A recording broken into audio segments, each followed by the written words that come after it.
Alors Altares, c'est une longue histoire, parce que finalement Altares s'est positionné sur le sujet de la conformité il y a déjà quelques années, et c'est la même chose finalement pour Vasco Avocat Paris. Et donc on a une histoire commune, en fait on a évolué, progressé de manière parallèle, presque main dans la main, et donc ça continue. La RSE, en fait c'est un sujet au départ non réglementaire. C'est-à-dire que c'est l'entreprise avec sa bonne volonté qui va vouloir faire des efforts en matière d'environnement, en matière de protection des droits humains. On a eu au départ à l'OCDE, puis les Nations Unies, on va dire dans l'environnement international, qui ont fait des préconisations non obligatoires aux différents pays.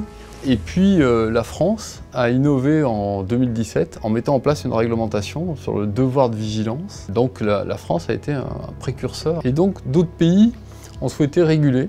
Et donc tout naturellement, la Commission européenne a proposé une directive en février 2022 qui a été le premier cadrage en fait du devoir de vigilance au niveau européen. Ça va concerner les entreprises européennes, mais aussi les entreprises non européennes qui font des affaires en Europe. Au regard de cette réglementation, il y a quelques critères de base en termes de taille, domaine d'activité, implantation. Ce sont des secteurs qui ont été définis comme étant particulièrement sensibles en la matière, notamment sur le sujet du textile, le sujet de l'agroalimentaire, le sujet des ressources minières et également les ressources, on va dire, métalliques, etc.